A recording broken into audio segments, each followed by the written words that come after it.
Greeting of the day, guys. It's me, Sahil Zamadar.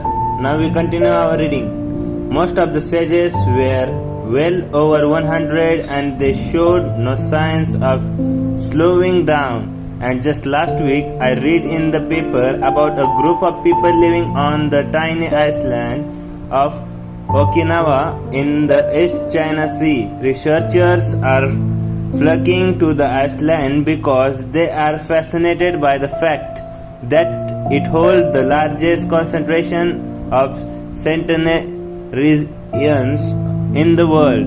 What have they learned? That a vegetarian diet is one of their main longevity secrets. But is this type of diet healthy? You wouldn't think that it would give you much strength. Remember, I am still a busy litigator, Julian. This is the diet that nature intended. It is alive, vital, and supremely healthy.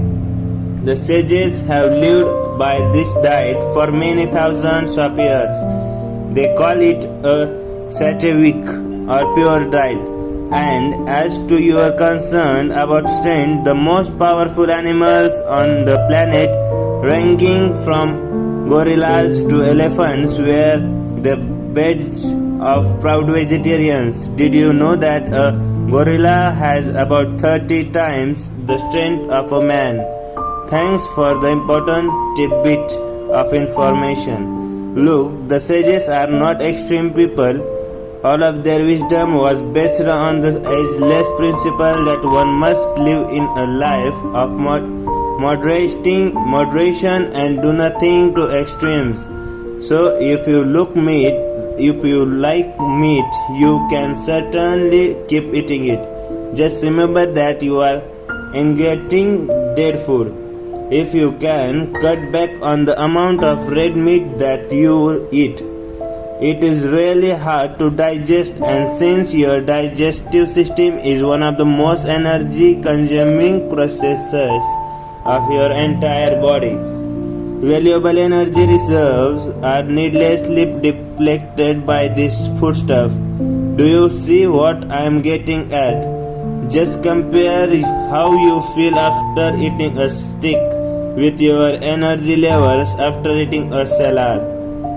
If you don't want to become a strict vegetarian, at least starting having a salad with every meal and fruit for dessert.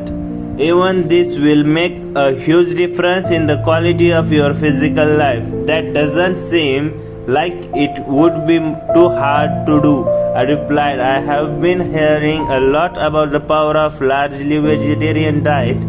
Just last week, Jenny told me about a study in Finland where it was found that 38% of new vegetarian studies reported that they felt far less tired and much more alert after only 7 months of this new way of life. I should try eating a salad with every meal. Looking at you, Julian, I might even make the salad the meal. Try it for about a month and judge the results for yourself. You will feel phenomenal. Okay, if it's good enough for the sages, it's good enough for me. I promise you I will give it a shot. It doesn't sound like too much of a stretch, and anyway, I'm getting pretty tired of firing up the barbecue every night. If I have sold you on the ritual of live nourishment, I think you will love the north one. Your student is still holding his empty cup. The fourth ritual is known as the ritual of abundant knowledge.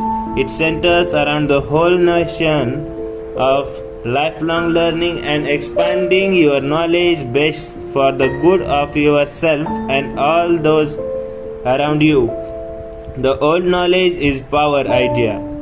It involves far more than that. Your knowledge is only potential power. For the power to be manifested, it must be applied. Most people know what they should do in any given situation or in their lives for that matter. The problem is that they don't take daily consistent action to apply the knowledge and realize their dreams. The ritual of abundant knowledge is all about becoming a student of life. Even more importantly, it required that you use what you have learned in the classroom of your existence. What did Yogi Raman and the others suggest to live this ritual? They had many sub-rituals which they performed on a daily basis as a tribute to the ritual of abundant knowledge. One of the most important strategies is also one of the easiest. You can even start doing it today. It won't take up too much time, will it? Julian smiled. These techniques, tools, and tips I am sharing with you will make you more productive and effective than you have ever been. Don't be penny wise, pound foolish. Say what?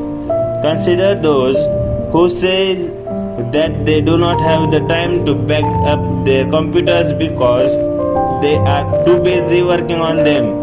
Yet, when those machines crash and months of important work is lost, they regret not investing a few moments a day in saving it. Do you see my point? Get my priorities straight. Exactly. Try not to live your life bound by the shackles of your schedule. Instead, focus on those things that your conscience and your heart tell you to do.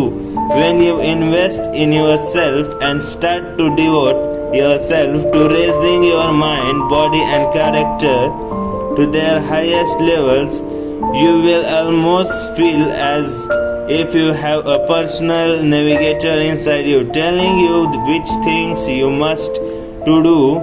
See the greatest and most rewarding results. You will stop worrying about your clothes and starting living your life.